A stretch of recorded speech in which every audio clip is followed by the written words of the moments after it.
سل کاله یوازیتوب د هسپانوي ژبې ناول دی چې جبریل ګارسیا مارکې لیکلی او ژباړه او خلاصه یې صفیه حلیم کړې ده.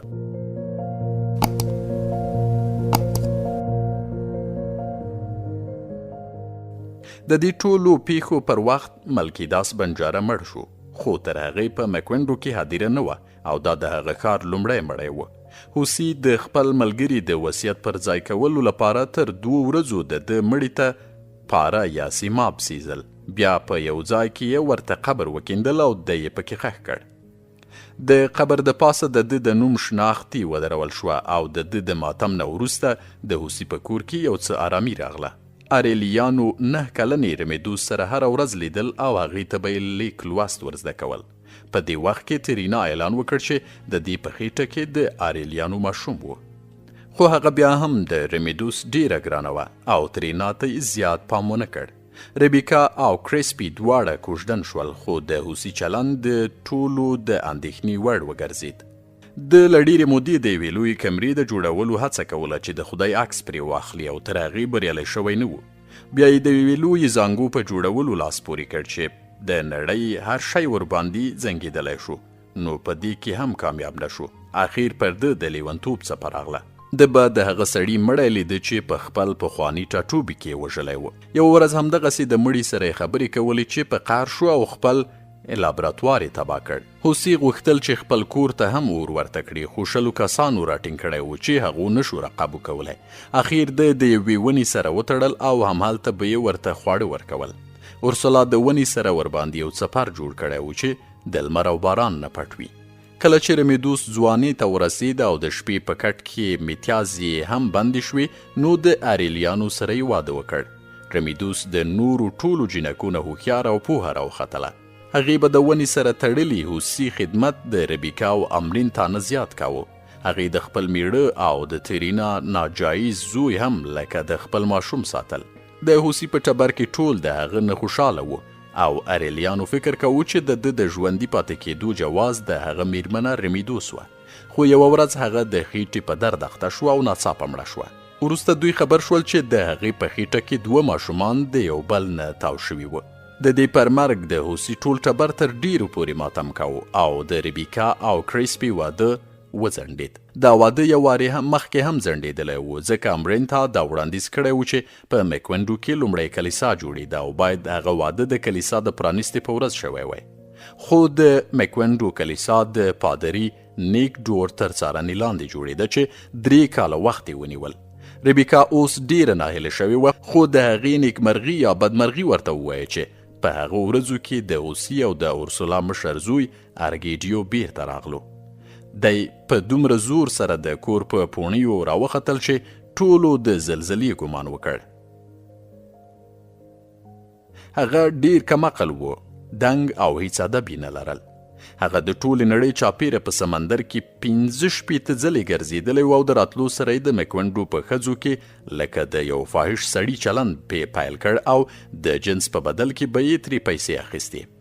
د هوسي ټول ټبر د ارګیډیو نه کرکه کوله، خو ربیکا ورپسې لیونی وه. د ده د راتلو سره ربیکا ورسره سملاسته او ارګیډیو د هغې چنغول کریسپي ته اعلان وکړ چې د خپلې چنغلې نه دې لاس واخلي. 2 ورځې وروسته ربیکا او ارګیډیو واده وکړ. اورسولا په دې دومره قهر شوه چې دواړو ته یې وویل چې بیا به د دوی په درشل قدم نږدي، سره له دې چې د پیټر کریسپي یې بې عزتي شوې وه. هغه ډیر په عزت امرین ته د مینې لاس وغځاوه. اریلیانو د خپلې میرمنې د مړینې نه وروسته د ښځو نه ځان ګوښه کړو، خو د خپل خسر قاضي مسکوټي سره به تګ راتګ کاوه او د قیتو لوبه به یې ورسره کوله. د هغه سره په خبرو کې یوه ورځ خبر شو چې د دوی په سر 2 ګوندونه حکومت کوي، چې یو یې محافظه کار ګوند و چې قاضي پلوي کول او بل لیبرال ګوند و. د محافظه کار ګوند د بډو رشوتونو په لیدو یوه ورځ اریلیانو خپل ملګرو ته په خبرو کې وویل چې که د ده نه چا پوښتنه وکړه نو په لیبرال ګوند کې به ځان شامل کړي. هغو ملګرو دی یو ډاکټر ته وروپېژندل چې په خپلو انقلابي مفکورو اریلیانو ته یې د تشدد د سیاست لار وروښودله. هغه زمانه کې جنگ پیل شو او د محافظه کار ګوند پوځ مکوینډو ته راننوت او د ښار چارې په خپل لاس کې واخیستې. د جبر او د روزنې تګلاره خپله کړه او مکوینډو کې ویره خپره شوه. اریلیانو چې د دوی ظلم او جبر ته په قهر و د خپلو 21 ملګرو سره د پوځ پر ضد بغاوت وکړ. جنګ یې ورسره پیل کړ. کله چې دوی بریالي شول نو یو لیبرال پوځ یې جوړ کړ چې مشري اریلیانو په خپله شو او ډګرمن لقب یې غوره کړ. په مکوینډو کې د امن راوستلو دنده د دې پوځ پر غاړه وه. خو دا کرسپي او امرینتا ترمنځ اړیکې په ښه کېدو وي او د دوی د خوشحالي په لیدو د ټولو توقع وه چې د یو بل سره به واده وکړي. اخر یو ورځ کرسپي د واده لپاره امرینتا ته لاس وغځاوه خو هغې ډیره په ظالمانه ډول ورته انکار وکړ. د هغې له زړه دا خبره نه وتله چې د ریبیکا لپاره یې د دې مینه رد کړې وه او پیغور یې ورله ورکړی و. کرسپي خپل زیار ویستلو چې امرینتا راضي کړي خو هغې به ورسره په سمه خوله خبرې نه کوله. اخر کرسپي دومره ناهیلی شو چې خپل ځان یې ووژل. امرینتا چې خبره شوه نو ځان یې ملامت ګڼل او خپل لاس یې په اور کې وسیزل. د زخم د پاسه هغې یوه توره پټۍ وتړله چې تر مرګه یې په لاس وه. اخوا ارګیډیو د لیبرال ګوند مهم غړی شو. د قدرت په نشه کې دومره مست و چې بېځایه او احمقانه خبرو امر به یې وکړ. خپل پلار ارګیډیو بویندو ته یې اجازه ورکړه چې د ګاونډي ځمکه واخلي. اورسولا د ده په کارونو د شرم احساس کاوه خو هیڅ به یې نشو ویلی. د دې ښار یوې ځوانې جنۍ صوفیه سره جنسي اړیکې جوړې کړې او یوه لور یې وزیږېده. د ده مخه هغه وخت بنده شوه کله چې لیبرال ډلې په جنګ کې ماتې وخوړه او د محافظه کار پوځ یو وارې بیا مکوینډو ونیول. ارګیډیو ونیول شو او نویو چارواکو ورته د مرګ سزا اعلان کړه. په کومه ورځ چې هغه چارماري کېدو نو د ده نه یې پوښتنه وکړه چې د مرګ نه وړاندې د ده وروستی ارمان څه و. ده وویل چې د ماشومې لور نوم د اورسولا شي او که د صوفیه بل ماشوم وزیږید او هغه هلک و نو ورته د هوسي ارګیډیو نوم ورکړل شي. لیبرال ګوند د ماتېدو سره جنګ پای ته ورسید او دواړه غاړو په خپلو کې روغه وکړه. ډګرمن اریلیانو بویندا د پوځ نږدې ملګری ډګرمن جیرنالډو مارکز دواړه ونیول شول او مکوینډو ته یې لاسته راوستل. اورسلا د ده لیدو لپاره بندیخانې ته ولاړه. ویې لیدل چې هغه د وړاندې نه هم یوازې ښکارېده. د ده پر مټو او لیچو پرهرونه جوړ وه. ده ته هم د مرګ سزا ورکړل شوې وه. ډګرمن اریلیانو بوینډا د چارمارۍ یا د ټوپک په ډزو د وژنې لپاره ولاړ و. د هغه رایاد شول چې یو ماسپښین یې پلار له ځان سره بیولی و چې د بنجارو په خیمه کې یخی ورته وښیي. د به تصور کې هغه یخی چې رنګینې وړانګې ترې ځلېدې. هغه کسان چې په دې د ټوپک د ډز کولو لپاره په لیکه کې ولاړ وو د یې په نښه کړی و چې ناببره د مشر ورور هوسي ارګیډیو د خپل لوی ټوپک سره راښکاره شو. هغو ویشتونکو وسله کېښود او د ډګرمن اریلیانو له وژلو یې ډډه وکړه.